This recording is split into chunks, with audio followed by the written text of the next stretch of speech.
and also to put off your camera during the whole evening. Later on, I will give you some further instruction for the Q&A section. As you can see on the shared screen, this is the program for this evening. Mr. Curtis Floyd will give some welcome remarks.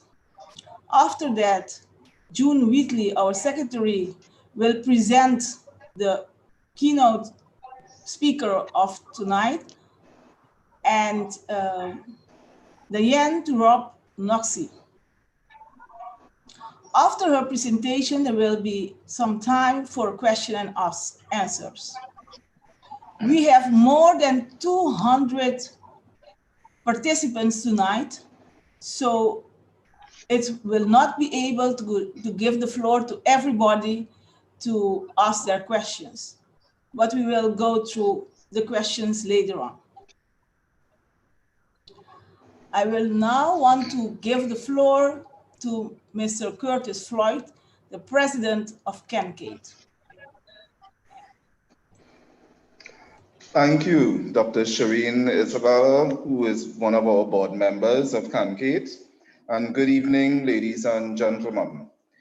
This evening marks the second in a series of webinars being hosted by CANQATE.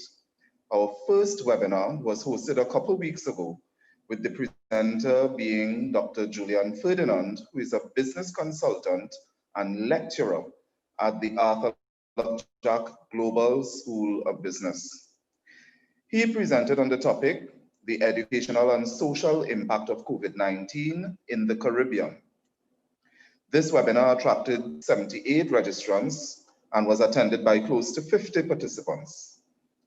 This evening, we have another distinguished presenter, Dr. Diane Thurab Nkosi, who is well known and well versed in the area of online learning.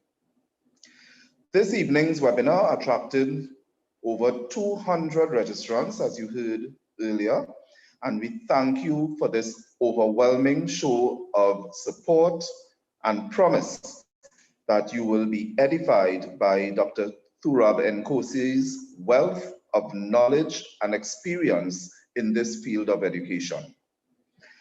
We thank her for unreservedly accepting the invitation to share with us this evening. While we thank her for her warm acceptance of our invitation and look forward to this evening's presentation, I want to take this opportunity to advise you that we have another webinar in a couple of weeks from now on another topic of interest. Further details will be communicated subsequently, so stay tuned for more information.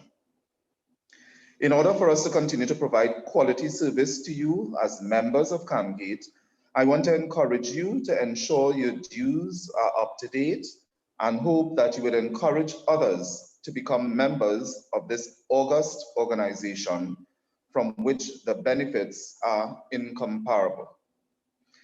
Ladies and gentlemen, without further ado, I thank you again for your interest and support. Do enjoy this evening's presentation as I hand over to Mrs. June Wheatley Holness, our very hardworking and committed Secretary of CANQATE, to introduce this evening's presenter. Good evening, ladies and gentlemen. It is my absolute pleasure to introduce you to my colleague and our esteemed presenter, Dr. Diane Thurab Nkosi.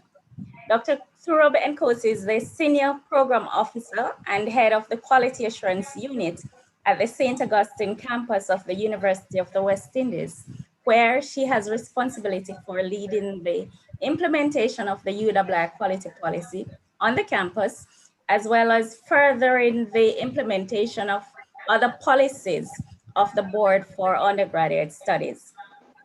In her former life,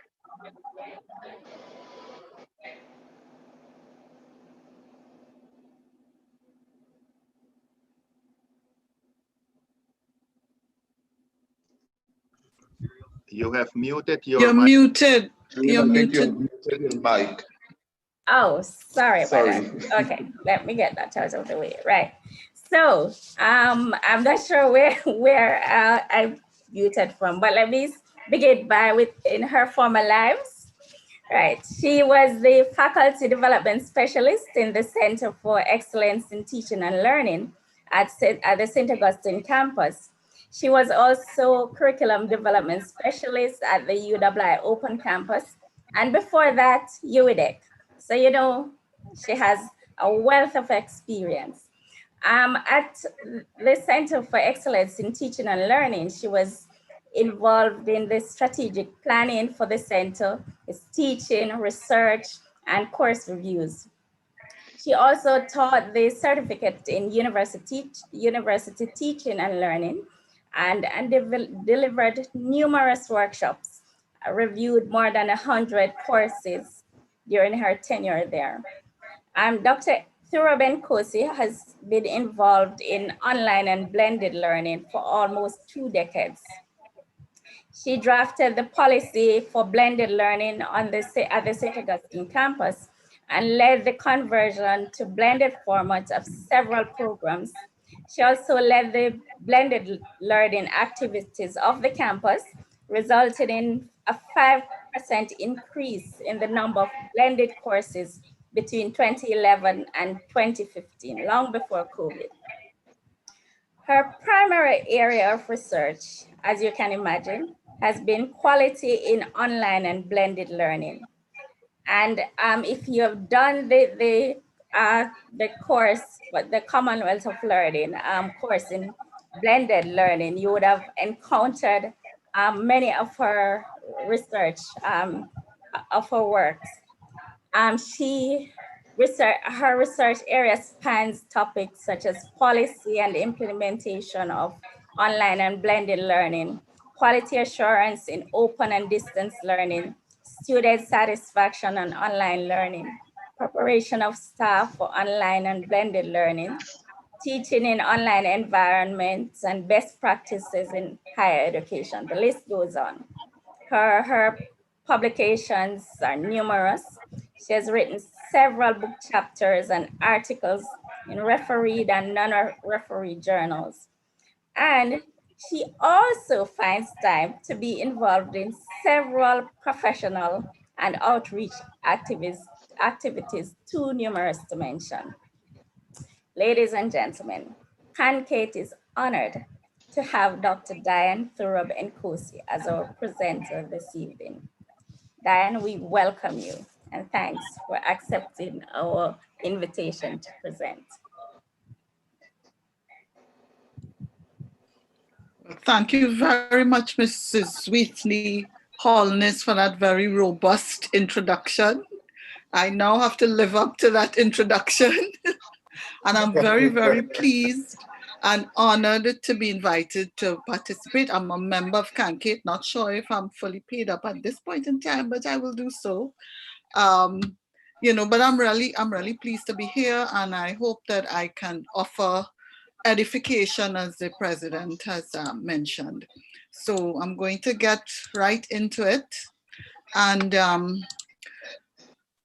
the challenge for me this evening is to try to see how I can reach very diverse groupings in a session. When I heard that you all had, at the time when I saw 100 registration, I was like, oh my goodness, how am I going to, you know, spread it around? So one of the first things I want to do is a quick poll. I'm going to ask June if she could help with putting up that poll. And what I want you all to do, we'll be seeing a little bit, is for you to just tick which one best applies to the current job or profession, whether you're a teacher at the primary school level or the early childhood, whether you're teaching a secondary school, a tertiary education, if you're an administrator, a professional, you know, just so that we have a sense of what we have here. And while you do that, I'm going to talk about where I'm going with this today. So the objectives. I always like to start off, maybe that's from my training, with objectives, where I'm going to go, what I want to do today. And I want us to create a context. And to do that, I want us to consider all those assumptions that we make or we made about students in the context of online teaching. I want us to look at that, to set that context. And then I'm going to ask you all to consider the why and the how. The why, I would be saying that we want to move to what I'm calling the future normal, which is online learning. And the how is what I'm going to talk through as that roadmap. So that's where we're going for today. So I don't know if June, if everybody has taken the poll. Let's see, we still have some people who haven't taken the poll yet. If you could just do that. And while you all do that, I want you to just reflect a little bit. What are some of the assumptions that you've made or that you make about students in relation to online learning? And I want you to put it in the chat for me, some of you, anybody who could type fast and you could put it. Like, I'll give you an example. For me, one of the assumptions I made early on was that young people, because they're tech savvy and they love to be on their devices, that they would take to online and blended learning like duck to water. That was one of my assumptions. So I want to see some assumptions that people make. If you all could just quickly put some in the chat. Anybody, 1 or 2 people, just think about it and type in some assumptions you make in relation to online learning. So I see Christopher is saying digital natives love online learning. Right. That's what one of my assumptions as well. Marcia Cummings Young, they're self-directed learners. Okay, that's an assumption you make. Godwin says that the teacher would prefer face-to-face. Online learning is easy. Of course, so all of these are some assumptions. Mature students will have a lot of difficulties, and we could keep going. We could keep going, right? There are a lot that we've thought about. And I asked other people as well, and these are some of the assumptions that some people put. Some of these relate to students and some relate to teachers. If you look down the line, you'll see there's one where using self-instructional materials and with some technical support, teachers could develop a basic online course. That's an assumption some people have. Administrators have the will and resources to support a move from face-to-face to blended or online learning. That's an assumption some people have. So I see some more that went in. Let me just look at those quickly in the chat. Travel not necessary. Some of the mature learners will have a difficult time to cope. So all of those are assumptions that we make. And true, reality now. And these are findings, some of these are findings from some recent studies that I've been looking at. And some of these are, all in the literature. One of the good things is that there are affordances of online learning, like the convenience. Some people mention that. It is convenient to some people. And so that's a reality, particularly with blended learning. There are people who like that mix. But the hardcore reality that's not so positive is that there's a digital divide. And we're hearing it now all the time, over and over. We're seeing people trying to buy devices for young people. There are people who don't have connectivity, so poor connectivity. And in a study that I was working on with a lecturer in engineering, his students talked a lot about, now that they've moved to online and they had to be off the campus, the distractions at home. Some of them had difficulty focusing. They were uncomfortable because they didn't have a space at home where they could work, right? And then, of course, we are in a VUCA environment, volatile, uncertain, complex, ambiguous. And so that's a reality. Look at COVID hit us. Even though we were hearing about a virus that's coming a long time ago, it was still something that created an environment that, we just had to, that term people like to use now, pivot. We just had to pivot. So this is the reality that we are faced with. This is our context. This is another interesting one in the US, and this is a study that was done in 2019. Teens average 7 hours a day on their screens. But when they're doing online learning, the attention span is just between 9 to 12 minutes. So think about that. 7 hours on your device, which is why we assume that they would take it like Dr. Water, but 9 to 12 minutes attention span when they're doing online learning. And this is US study, but think about it. It could be applicable to us too.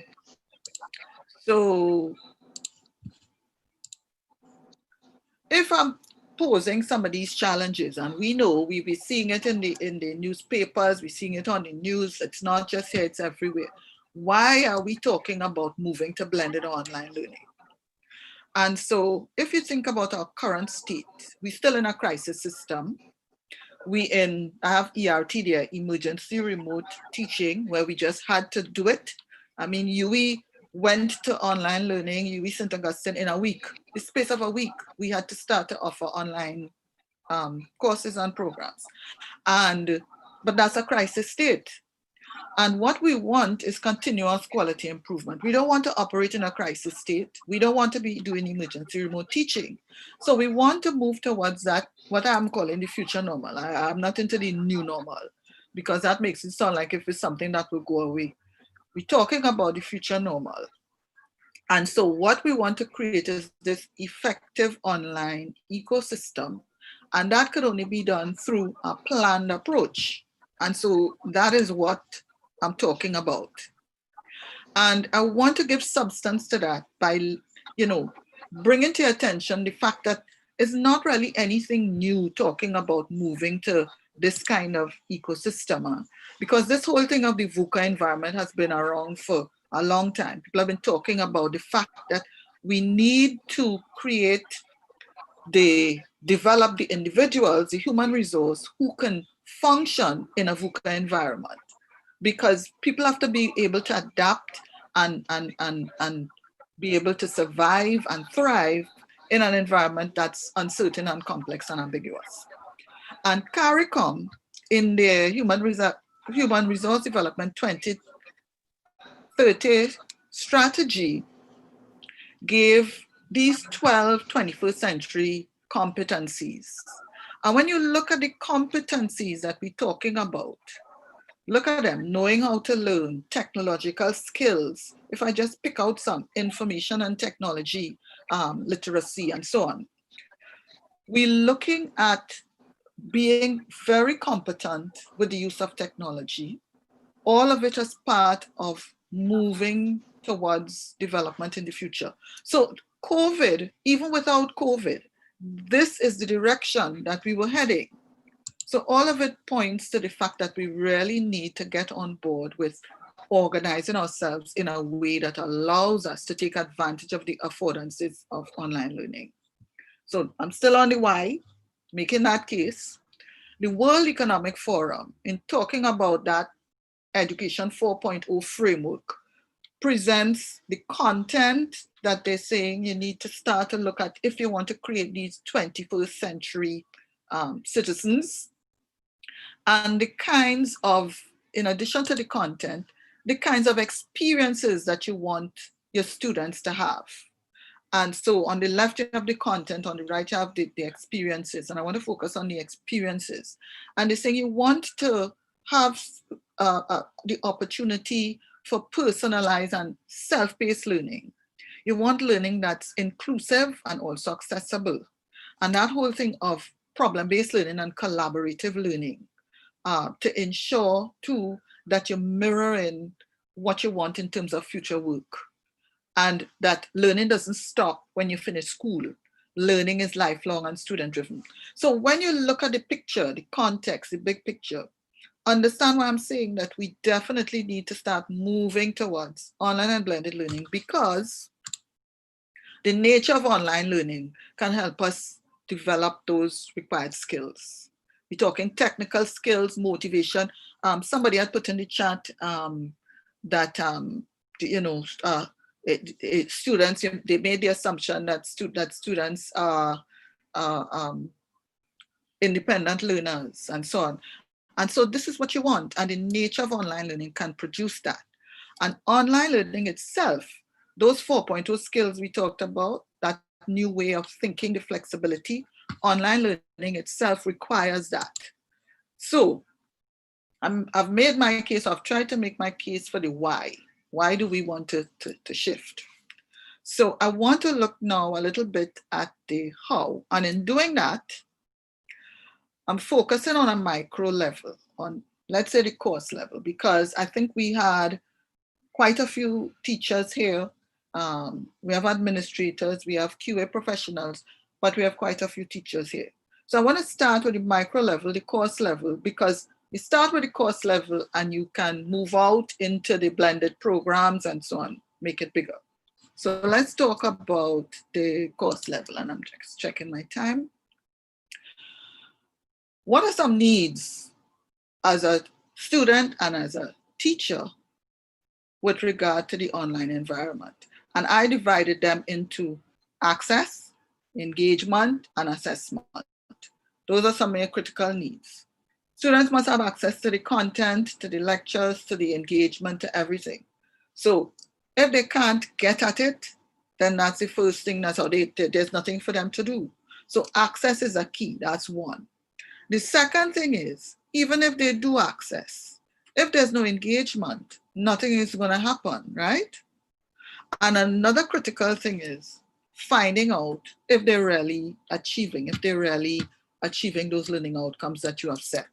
So the assessment is another key area. And I like this framework. This is a framework from Garrison and Vaughan, Community of Inquiry framework that really looks at online learning. And what that says is, if you look in the middle here, educational experience. So it's saying and this is how I translate it, for effective online learning, you're really creating this educational experience. Your teaching presence, which is really that whole instructional design, how you design the course, your curriculum, the methods, the pedagogy, all of that, the teaching in it, you being there, the teaching presence in combination with the social presence, which is getting that collaboration and the discourses and so on, you're setting a climate, together, those will promote the cognitive presence, which is that mental awareness, that knowledge, that you know, the mindset that you want to create. So the teaching presence, social presence combined create that cognitive presence that you want, that learning, that deep learning that should take place. And so when you are, one of the key considerations in moving to online learning and blended learning is, how do you create this educational experience that will bring that combination of teaching presence, social presence, and cognitive presence. And so let me get into the roadmap, and I'm starting with the teacher, talking directly to the teachers now. And as I said, doing it at a micro level. So if we're starting off at the course level and you want to move from face-to-face to online, the first consideration is the fact that if you've been teaching face-to-face all along, and every good teacher will have a course outline, that course outline is a course outline for face-to-face. So the first thing that's needed is design or redesign for blended or online learning, all right? And I'm seeing a question in the chat already about where you're going to place assessments, and assessments and all that going to be part of your design, which will be in your teaching presence. So just to answer that quickly. So your course design, redesign, keep that in mind, because a face-to-face course is not the same as an online course. So you have to redesign or design. That's the first thought. So creating that plan for your online course, design, redesign, requires you to really, what we call chunking, and we're not going to get into it today, but it means you have to determine how you're going to divide up that course so that it's comfortably delivered for online or blended learning. And in doing that, you have to determine what is going to be done asynchronously, that's not in real time, and what will be done synchronously, like how we're doing it now. And when I'm talking about blended learning, here in this environment, as opposed to online learning. I'm seeing online learning as you're teaching a course totally online, whether you're using asynchronous and synchronous, and the synchronous elements are using Zoom or one of these, that's online. When I talk about blended, I'm talking about mixing your online elements with some level of face-to-face live. So I'm not talking about, when I'm talking about blended, I'm not talking about you mixing it with synchronous, technology-mediated synchronous. I'm talking about you mixing it with live, real person talking. So whether you're doing an online course or a blended course, good practice, you need to do that working out. And then I have 11 elements that I like teachers to consider as their roadmap. So you have a redesign where you're planning for online, and that's the difference between true online and emergency remote teaching. It's planned and you work it out and you say, this is where we're going. One of the first things in that 11 elements is readiness, the issue of readiness. Now, everybody who teaches, when you're starting off, you're gonna do some kind of orientation and introduction with your students. Yes, everybody will get the slides after. You're gonna do some kind of introduction with your students. That's a standard thing. You're there face to face, you say, hello, this is what the course is about, la di la di la. If your students have never done online courses before, this is a whole new ball game. Remember I asked about the assumptions, and they could be just totally thrown by this thing. And you have this expectation that they're going to take it like a duck to water. They may not. So you have to work with them to work on their mindset on what this thing is about. How do we get them ready for online learning? So readiness is one of the key things that will go along with that whole course orientation.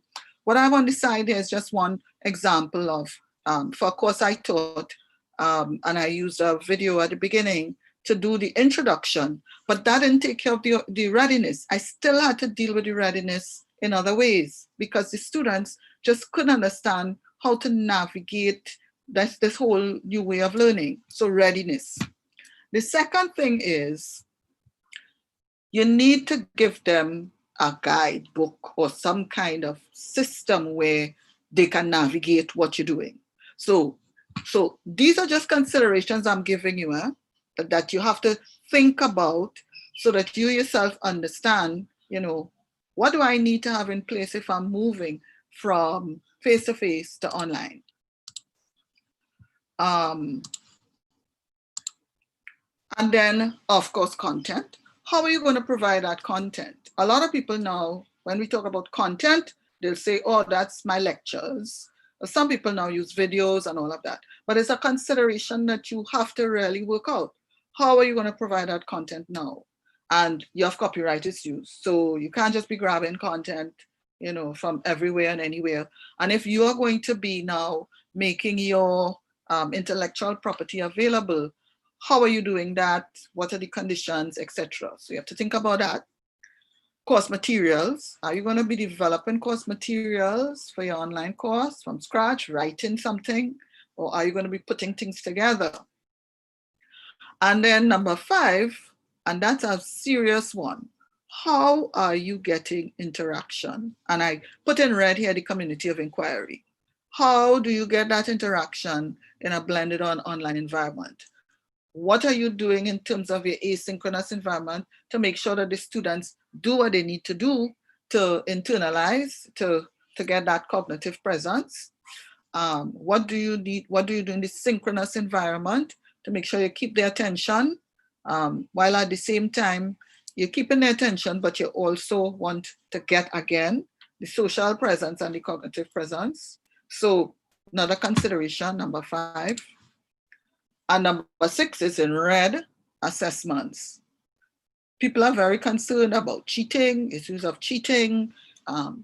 What are alternative assessments, if they're really valid, if they really teach, and so on and so on and so on. So you have to now think about the pros and cons of all of these things and decide what you're going to pick. Then where are you doing all of this? What is this space? What's your virtual classroom? Learning management system, which one are you using? Does your institution have one? Do you all just use bits and pieces? Somebody using Microsoft Teams, somebody using Google, somebody using, so you need to work out what's the learning environment you're going to operate in. And then when it comes to course management, how are you doing that? What are your expectations of the students and what should they expect of you? And communication, which is linked to the interaction, you have to be sure that you have student-student, student-instructor interaction. That communication must take place. And the last two, policies. What are your policies on quality? What are your policies on etiquette, right? And this last one is critical. You need to do your self-check. How do you know that what you're doing is of quality and is working? And I just put one example of a tool that you could use, and probably June could put in the chat the link to this. It's just as, you could get, there's a free version that you could use just as a guide. This is just a piece of it. So there are categories. It's the Oscar Course Design Review. It just gives you a sense of what are some of the things that you should look at if you're reviewing your course to see if it is a quality online course. And so that's just one example. So those are some considerations for you, the teacher, right? Yeah, so it's in the chat now. So I want to just focus now on some considerations for administrators. Remember, we're talking about moving from face-to-face to online, and we talk about a roadmap. And I gave the wide move. So administrators, what are some of the things that you need to think about? And we started off looking at some of the challenges, digital divide. So administrators, how do we address this digital divide? So it's something that we have to think about. Some institutions have been finding ways to get devices for students, donors, refurbished devices. That has to continue because we have to move and we have to reduce the digital divide. So continue to try to reduce that. Now, the crisis has forced us to do certain things, but administrators have to support the orientation of students and teachers for a shift to Education 4.0. People have to start to understand that, and at all levels, that we have to shift how we see education. And it's going to take time because it's a cultural thing and we've all been through a certain way of learning. But we were through a system that was intended for an industrial society. We're moving into the we've moved into the fourth industrial revolution, and we haven't moved the way we learn and the way we prepare our workers. So if we really want to prepare workers for the future, we have to shift to Education 4.0 to match Industry 4.0. So a shift to collaborative models and authentic learning is where we have to take our heads. Some more considerations. Now, we always like to, and I say we in terms of administration, sometimes you get caught up in the doing and you forget those who doing in the trenches and what they have to say. So, and you end up sometimes forcing a fit because you have imposed your assumptions rather than listen to what's on the ground. So we have to start some serious conversations about strategies with people who are on the ground and feeling it and doing it. But even as we do that, we have to work with them to develop those policies and processes that are guides but not prescriptive. And one of the things I'm thinking of is things like assessments. We need to guide teachers about what would be good forms of assessment as you move to online learning to take care of the challenges, but to also be valid and reliable. But you have to do it in a way that's not prescriptive. So, that is a consideration that administrators need to have. Another thing is, as we move to grow, I talked about being sure you have learning management systems and technologies and so on. Administrators need to invest in the right people and the right tools. You can't, again, don't force a fit. You use something because it is so convenient and cheap that you think it makes sense. But in the long run, you know, they say you bite off your nose to spite your face.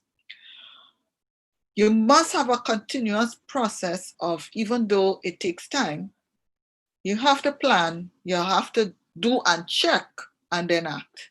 You can't just do and leave it and then say, throw your hands up in the air when something happens and say, oh my God, look at what happened. So you have to try to fit in that plan, do, check, act cycle. So which is why I kept doing research on blended online learning, because I wanted to see how are we doing, where are we, what's the impact, what do we need to change, and that is important. And you have to think about what are the best blends at all level. And here, I mean, how much online should we have? If you're in the science field, should we make sure that all our labs and so are face-to-face and everything else could be online? What will be best done online? What will be best done face-to-face? And administrators have to have a part in that discussion, because, you know, there'll be a point at which the resource issues and the management issues come into play. And of course, what are your quality considerations? Always have to think about that. All right. And the last point on this slide, how can we offer programs and courses globally, providing the quality and content that is truly competitive? Administrators need to think about this, because we all have to survive. And we live in a small, even though it's the region, it's still a small area. And we have to start thinking about beyond our region and how we can capitalize and market so that we survive. Because we have niche markets here. We have things that could appeal to other people. So that's something that administrators need to think about. One of the things too that, and this is for teachers as well, how do we bring together? We all need artifacts. We all need to, as I said, create that collaborative space and so on. How do we bring diverse groups together to design and develop things that we can use and things that we could sell, things that are different, things that are ours? So these are some considerations that we have as well, to bring those stakeholders together to help develop that roadmap. And of course, I can't leave out our quality assurance professionals. And I don't have a lot in terms of a roadmap for quality assurance professionals, other than we have to be sure that the quality of this, whatever we do to move in that direction, is it shows good practice. It meets all the definitions. And so when you're looking at the external agencies, there's a need for a certain level of flexibility to deal with the accreditation and registration issues. And I'm happy to say that the ACTT displayed some of that, you know. So there is a need for that, and we're not quite sure how far that flexibility has to stretch, but that's important. We also have to look at how you now adjust the existing standards that we have in the cases where there are no standards for online or blended or few, to include those, because it's critical now as we do our reviews and our accreditations, to ensure that the standards really look at what we want to look at.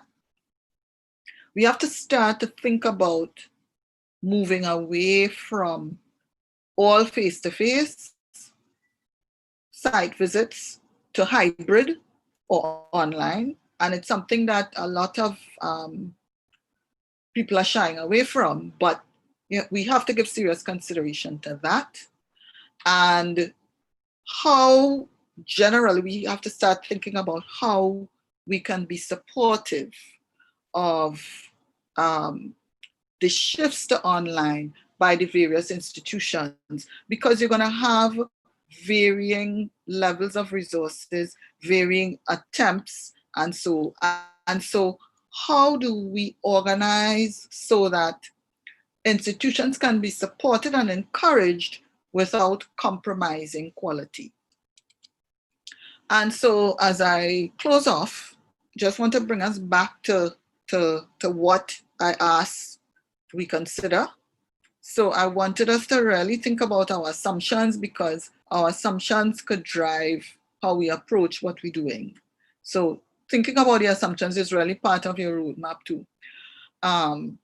The why, because the why gives you that support, drive, raison d'etre for moving to online. So we talked about the why and the future normal. And the what and the how, you have a lot of considerations. And depending on where you sit, those considerations vary a little.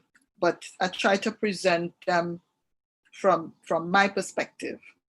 And so I thank you all for listening. And I will certainly make these slides available. So that's the end.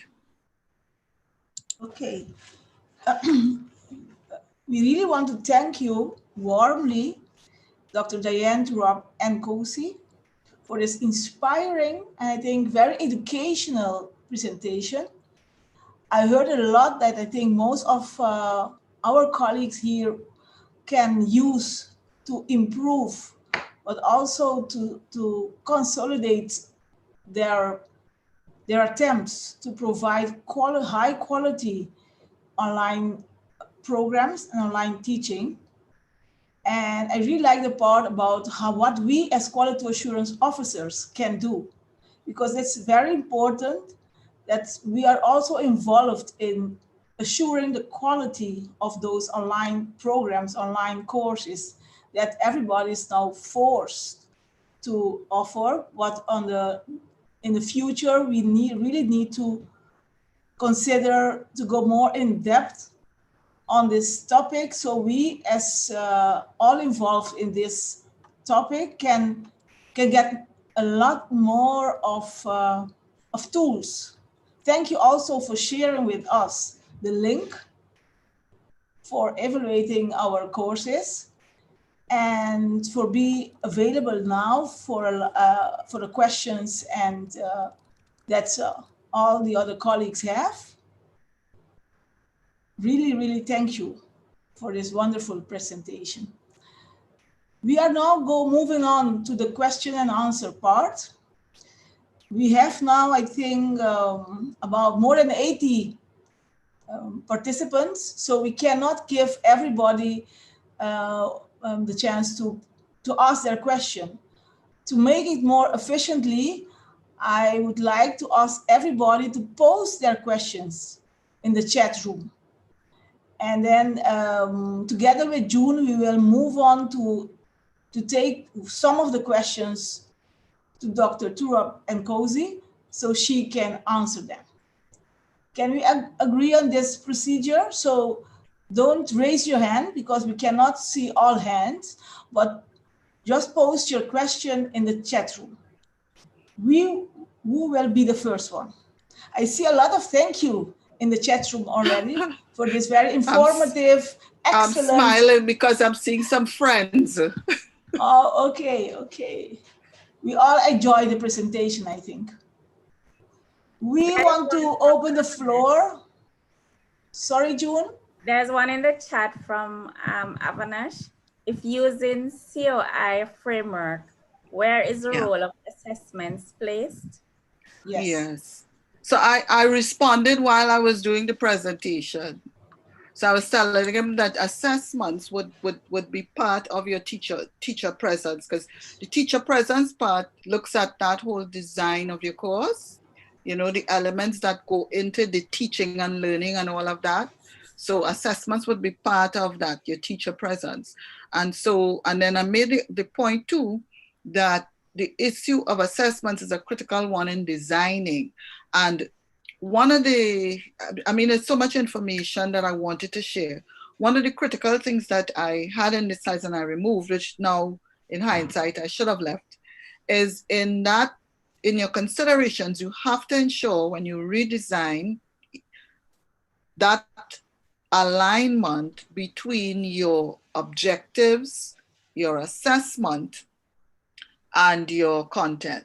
So the alignment, particularly of the assessment and the learning outcomes of your course, is critical even in a face-to-face course, and it becomes more so in the online course because it really helps you to focus on not only how you're going to assess the students at the end, the summative assessment, but the assessment for learning and the assessment as learning. So as you take the student through it, the assessment is critical to build up, to get that cognitive presence, right? So determining your assessment, working out your assessment is really very critical. So that was an important intervention. Okay, thank you. Mr. Christopher Clark also has a question. How do we change from a face-to-face course to an online course while we are teaching the course? Yes, so you have to, what you've been doing is emergency remote teaching and changing bit by bit. You have to just redesign that course. So you have to continue teaching the course and doing the little bits as you go along. But when that course ends at the end of the semester or the term, you just have to sit down with your course outline and redesign the course for the next offering. Because what you'll be doing is patchwork as you teach the course. It's not going to be a true online course. And so you have to, there's no other way to do it. So what you do while you're teaching the course is you experiment with little bits, see how they work, all right?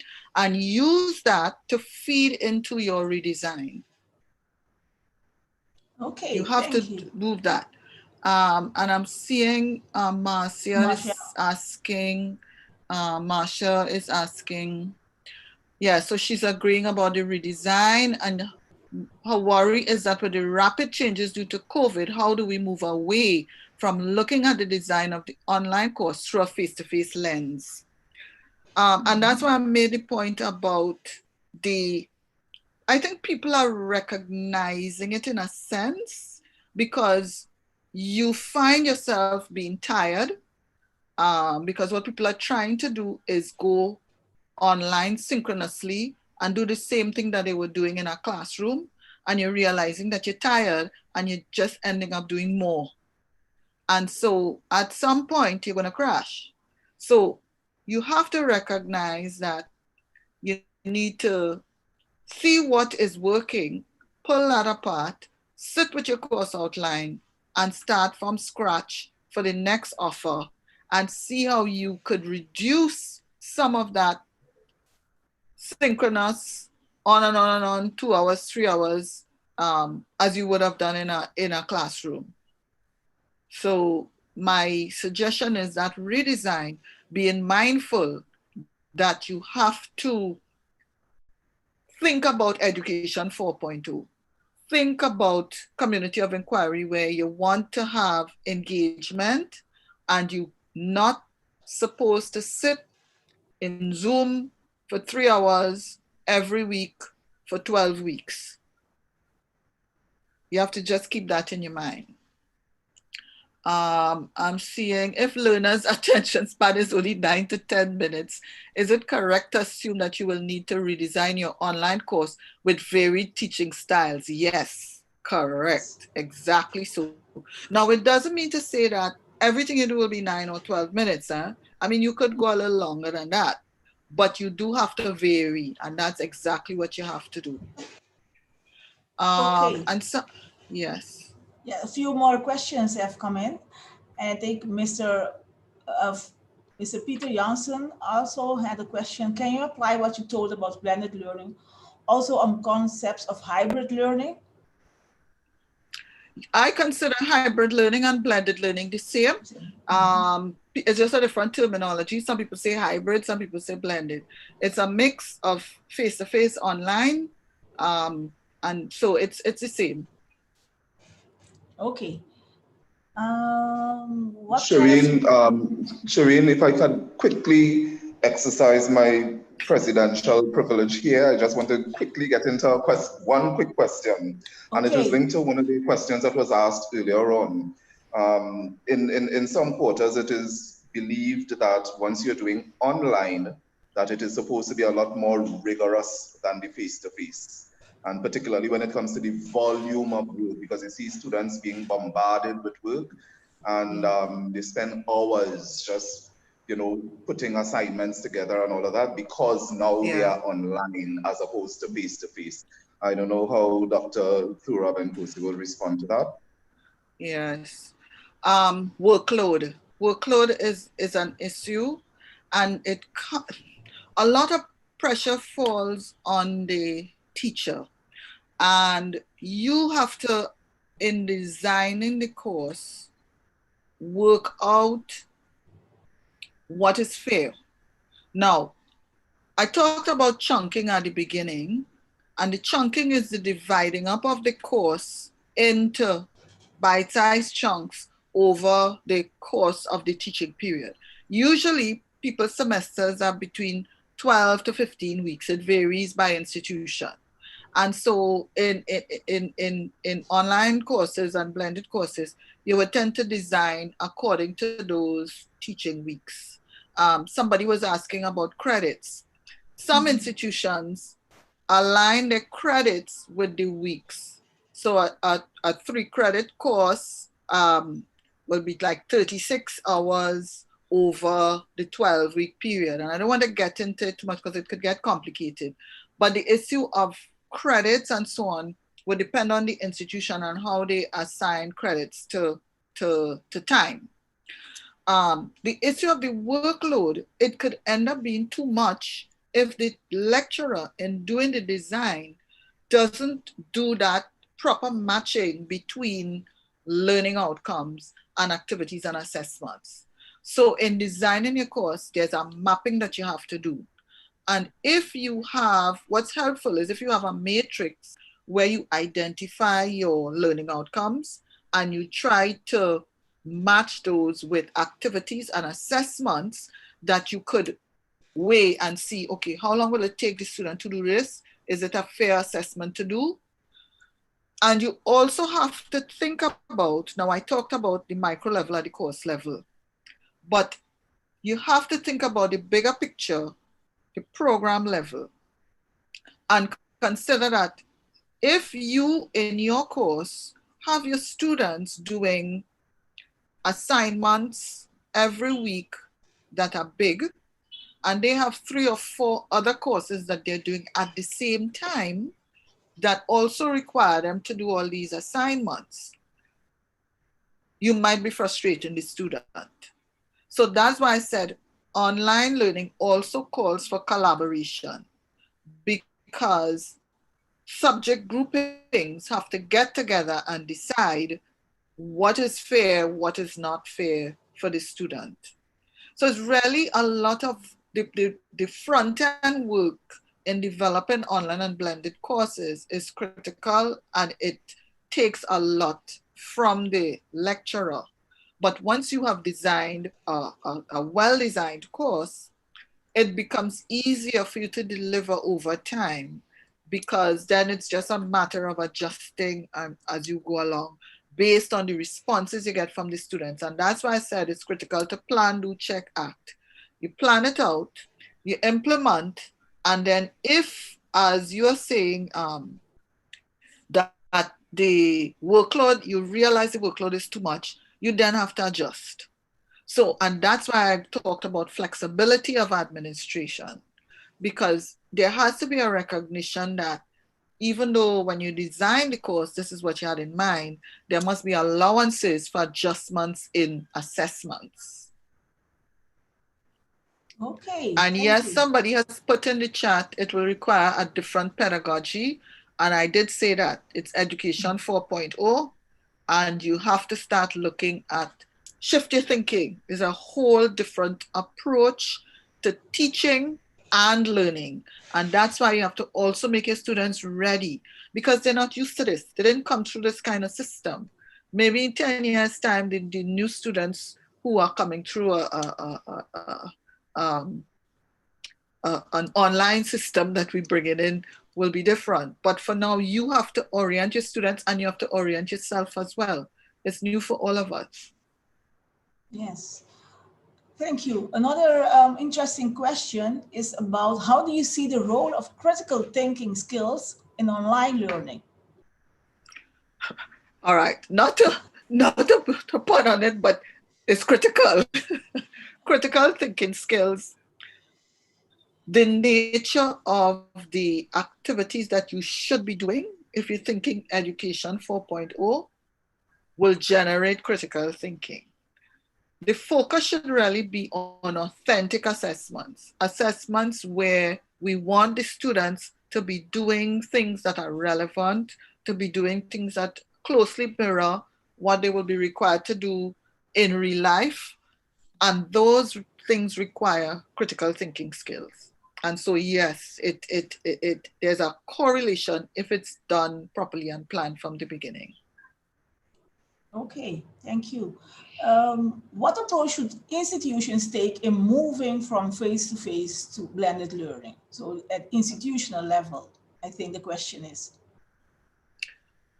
I'm not too sure I understand what you mean by what approach. I mean, could you say a bit more? That's Godwin. Godwin, yes. Godwin, you may. Yeah, I think I need a little. Yeah. Yes. You can elaborate a little bit more. Please use your microphone. Yes, just to elaborate. Because I'm not sure what you mean by approach. Because we're looking at the institutional level. And for me, I said that, yes. Well, I didn't talk about at the institutional level. I talked about, all right, that has all face-to-face at this time and needs, I need to move to blended learning. My question, I'll have to ask a question first. Does that institution have any experience at all in blended learning? Have they done any kind of blended learning? Yes. Right. So if they've done some kind of blended learning, the first thing that they have to do is, and I'll give you an example of what we did on the St. Augustine campus to respond to COVID. We had to move in a week we had some people who were involved in blended learning because we have a certificate in university teaching and learning where all new lecturers must complete this training. And as part of that training, you had to do a blended course as part of the training. And so we had a cadre of persons who had gone through that. So we had people who were familiar with blended learning, but we had people who didn't have to. So what we did, one of the first things we did was implement training and orientation to staff so that they were aware of what the institution had to allow for the blended learning. And so the institution had to have the learning management system in place. They had to have the policies and the guidelines and so on. So you have to have those things in place. And then once you have those things in place, you have to then orient your staff and your students. So we did a whole slew of training workshops and so in various aspects of online learning. So the first thing we did was moving your course from face-to-face to blended learning, how you do it, steps, and what we offer as support. So those who are ahead, you could go to this point. Those who need more support, you go here. Those who really can't do it, then you have to get some kind of support from your faculty via hand-holding, by a teaching assistant or whatever. So in a nutshell, the institution has to provide the framework and the resources and the training and support for the staff to move. And that's it in a nutshell. Does that answer your question, Godwin?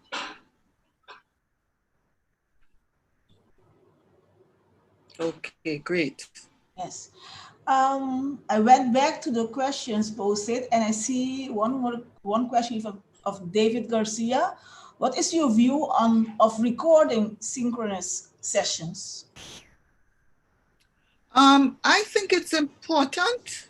Now, there are issues. I know some people have issues with intellectual property, but I think that if it's a class, it's useful because it helps with access. Some students who can't access courses because of their, remember we talked about the challenges. So if you have recorded lectures, they can then access that. There's some students who it helps with their learning because they don't pick things up immediately, but they then go back and they can review the lecture. So I think the recording of synchronous sessions is a good idea in a particular context. But for me, in terms of online learning, I personally find that synchronous lectures using the technology, the time could be better spent. I think you could use the tools now and record your lecture and take what people are calling the flipped approach, where you have that and you have prompts and you have questions and you have engaging things for the students to use that recorded lecture to do. And the time, the synchronous time that you have with the students would be to generate that critical thinking by questioning them, by giving them activities around what you would have done in that lecture that you recorded that they could listen to at any time. So the lecture becomes the product, the materials, the resources for the course, and the synchronous sessions become the time to generate that critical thinking where you all get together as a group and you do activities, you interrogate, you debate, you discuss, you know, so that's what I would suggest. Okay. Bertelon Hamilton also asked, what kind of support will there be for facilitators for upskilling to blended? You're asking me with from institutions? I mean, Yes. Maybe Bertelon can elaborate a little bit more on his question, or was it only a remark? Okay, good evening. Hi, good evening. From St. Vincent. Hi. Concerning the question, Yes. when we move into our facilitators to blended learning, Right. it would require a significant amount of Training. support Yes. and training for the facilitators, persons Yes. who teach and like and so forth. So I was looking at that kind of support, especially if Yes. it's not in-house. How can we, within the Yes. region, for example, access that kind of support and tapping on one another, basically, to assist going forward? Well, there are institutions. I mean, a lot of institutions have units that do that. I was in the Center for Excellence in Teaching and Learning on the St. Augustine campus, and we actually did training with um, the Lavity Stout Community College and the BVI. But resources at that time, it was a blended approach we took. So they did part of the program online, and then we went there for part of the program. Terry-Ann is saying Antigua State College completed the Commonwealth of Learning blended learning online course, and I also did that course some time back, a while back. And so there are opportunities for training, and now you have a lot of MOOCs, massive open online courses that have training. But the Commonwealth of Learning is an excellent resource. So you can get that kind of training. So if you have resources, there are institutions that you could pay to do it regionally. The Commonwealth of Learning is usually very good at doing that sort of thing. And then you could also search for massive open online courses that could provide that kind of help. Okay, so there are quite some possibilities to. Yeah, so thanks for that, Terry. I divide. didn't even remember that. Okay. I think Dr. Peter Janssen has also a question. One of the tasks, in my view, of higher education is to confront students with the so-called slow questions, deep thoughts questions. How can you address this type of questions in blended learning concepts?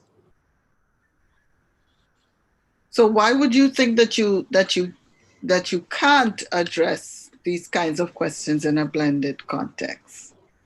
Deep learning questions. You see, if you think of the blended context, remember I was saying to you, in the planning of your course, you determine which aspects of the course you're going to do online and which aspects you're going to do face-to-face, if it's blended. And it is up to you as the content specialist to determine what are the critical things that you feel learning from if you do asynchronously or if they do online. Now, if in your mind those kinds of questions, the critical thinking things, you can't see students doing it on their own, then your synchronous sessions, your face-to-face sessions will be the place where you do that.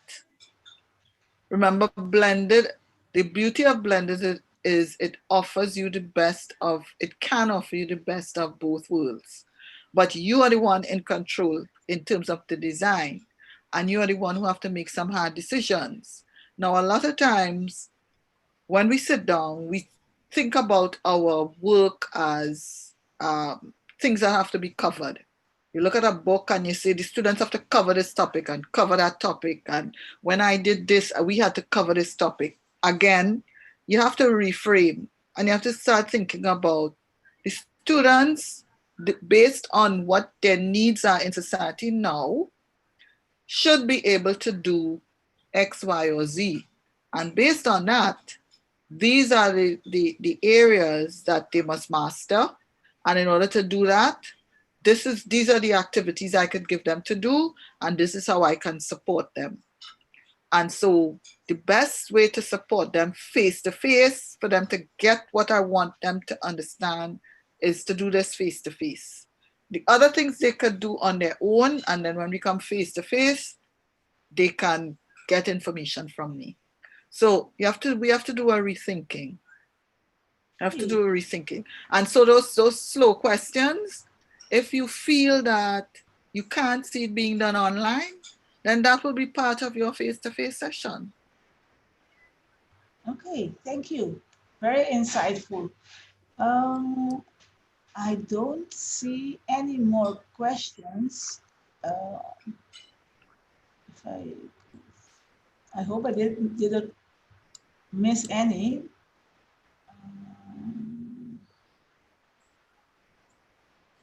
No. Anyone has any more question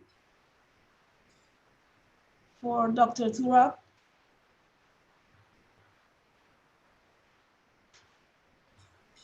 No. Okay, then I don't see any more questions. It's 10 minutes past 8. So I can, oh yes, this is the last one. It's a remark. Oh, I think it's more a comment. Yes, comment, yes. So COVID-19 has brought more focus on getting students and teachers to consider a more active role in critical thinking. And I agree with that. People say never let a good crisis go to waste. So I really do think that COVID-19 has pushed us where we should have been going. Remember I said this is not, people were already talking about your VUCA environment and the need to move to education 4.0 and CARICOM, look at those competencies and so on. And we were just dragging on them. So now we have that push, and we saw where if we could have done emergency remote teaching and had some results, it means that we could sit down and plan out and do real online learning and do it well. So that is my hope and dream for, you know, the future normal. Yes. So that's it. Okay. Okay. There were also the question how are the slides to be made available, and the webinar is on our YouTube channel, so you can get the slides there.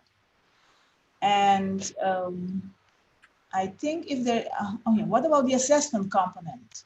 It's the last question that we can take tonight. What about the assessment component?